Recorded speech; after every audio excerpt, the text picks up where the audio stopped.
मैं हसन बाग की जानिब से अली जनाब अलहाज मोहम्मद सलीम साहब MIM नागपुर शहर सदर और भाई ज़ियाउर रहमान साहब भी, उनका भी खैर मकदम इस्तकबाल करता हूँ।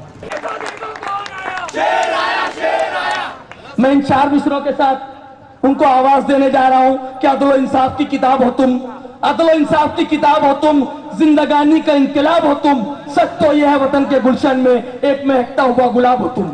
अली जनाब सदर मजलिस अलहाज मोहम्मद सलीम साहब।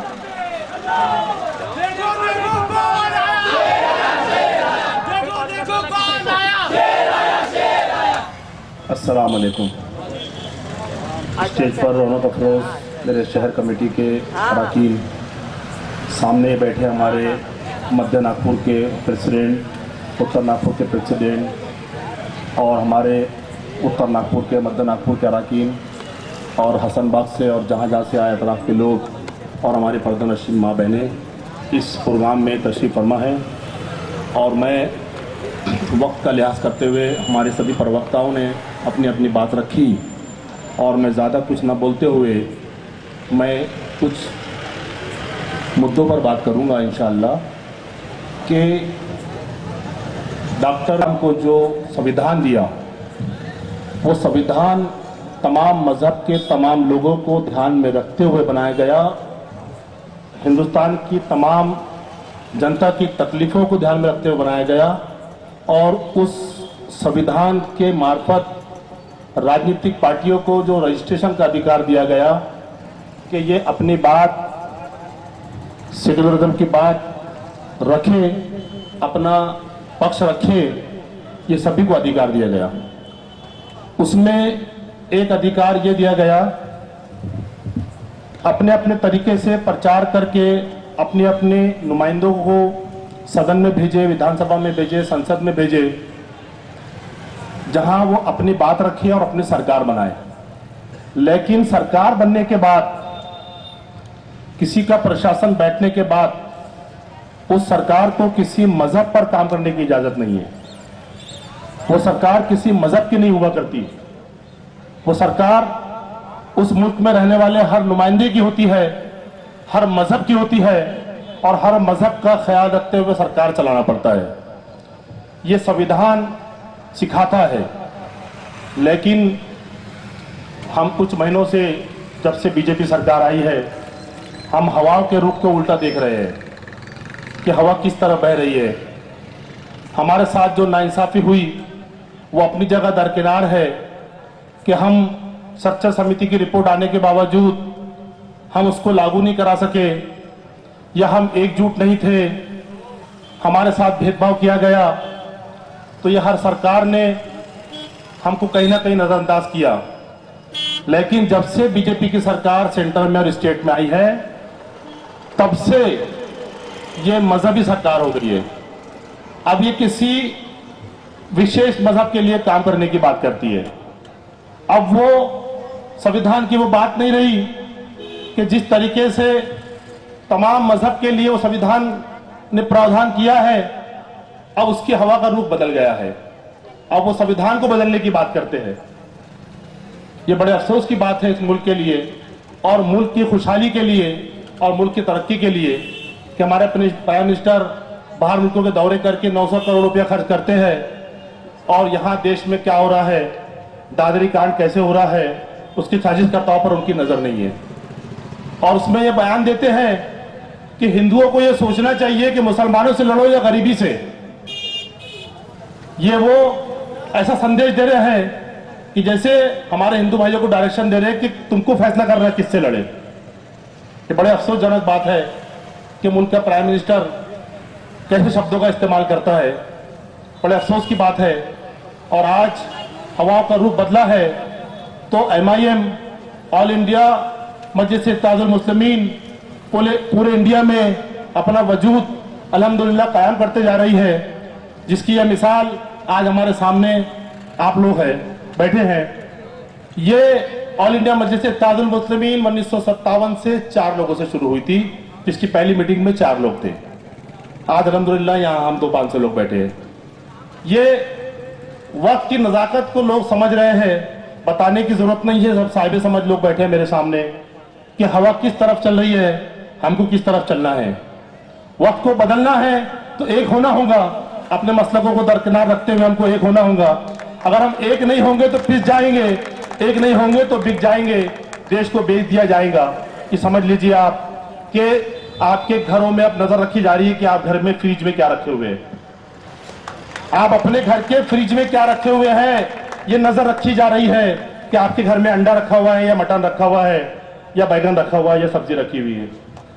इस पर गौर करना होगा कि हवा किस तरह बह रही है और आपको इस पर ख्याल रखते हुए ऑल इंडिया मजलिस इत्तेहादुल मुस्लिमीन का साथ देना है, एक होना है और ना किसी के बहकावे में ना किसी के अफवाह में आना है कि इल्जाम तो लगते रहेंगे और इल्जाम लगने की वजूहत सिर्फ यह है कि आज असदुद्दीन ओवैसी साहब पूरे हिंदुस्तान में दलित और मुस्लिम के एक करने की बात करते हैं। बस दूसरी पार्टियों को ये पेट में दर्द है कि वो एक करने की बात क्यों करते हैं। उनके हिसाब से तो विभाजन होना चाहिए, देश में अलग अलग समाज होना चाहिए।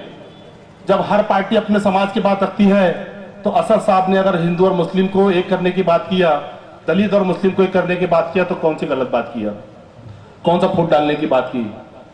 कोई तोगड़िया अगर उल्टा सीधा बयान देता है और उसके जवाब में अकबर साहब बोलते हैं तो वो भड़काऊ भाषण कहा जाता है, लेकिन उन पर एफआईआर दर्ज नहीं होती, अकबर साहब पर एफआईआर दर्ज हो जाती है।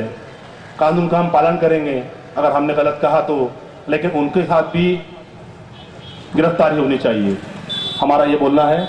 लेकिन ऑल इंडिया मजलिस इत्तेहादुल मुस्लिमीन अपना वो मकसद लेके चल रही है कि हमारे नुमाइंदों की, हमारे कौम की, हमारे दलित भाइयों की, मुस्लिम भाइयों की तरक्की के फैसले किसी पान ठेले पे नहीं होते मेरे भाई, किसी चाय की टपरी पर बैठ के नहीं होते, वो संसद में होते हैं, विधानसभा में होते हैं, संसद में होते हैं। लेकिन हम वहां अपने लोगों को भेजेंगे तब होंगे हमारे फैसले। उसकी एक जीती जागती मिसाल नागपुर शहर में पूर्व नागपुर के कब्रिस्तान की मिसाल आपको बताता हूं और बताता चलूं कि पूर्व नागपुर के पार्टी में कब्रिस्तान है जहां का वहां पर बीजेपी के विधायक और एक बीजेपी के वार्ड मेंबर उस वक्त की जमीन को लगातार परेशान कर रहे थे, लगातार कब्जा करने की कोशिश कर रहे थे। पिछले विधानसभा जब यहां असेंबली बैठी और हमारे दो शेर जनाब इम्तियाज जलील साहब और वारिस पठार साहब जब पहली बार विधानसभा में नागपुर आए तो हमने उनको सामने वो सवाल रखा कि साहब यहाँ ऐसा मामला चल रहा है और इस पर गौर करो। तो उस साहब ने हमारे यहाँ क्वेश्चन उठाया विधानसभा में और उस क्वेश्चन पर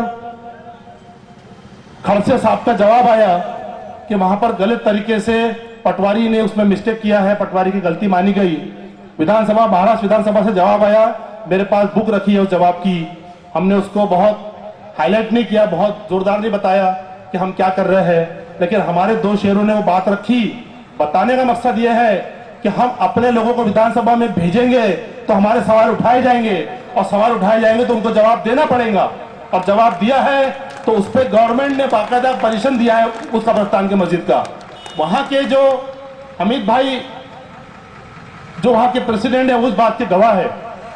वो ऑर्डर कॉपी देखने के बाद में कोर्ट ने ऑर्डर किया और बाकायदा प्रशासन ने कोर्ट के ऑर्डर को फॉलो करके वहां का परमिशन दिलवाया। ये कब मुनस्सिर हुआ, ये कब कामयाबी मिली? अगर ये हम मसला किसी और एमएलए के पास रखते हैं तो हमारे उस सवाल को कचरे की डब्बी में डाल दिया जाता। लेकिन अल्हम्दुलिल्लाह हमारे उन दो शेरों ने वहां सवाल रखा, सवाल का जवाब आया और जवाब पर वो काम हुआ। हमने उसकी बहुत एडवर्टाइजमेंट नहीं करे कि एमआईएम ने ये काम करी। उसके बाद में कुछ लोगों ने बोलना शुरू किया एमआईएम ने क्या किया, तो हमको किताब बताना पड़ा कि एमआईएम ने ये करी है, ये सवाल करके जवाब लाई है और जवाब के आधार पर उसको वहां पे परमिशन मिला है अल्हम्दुलिल्लाह। उसके वहां के मतवली साहब गवाह है उस बात के।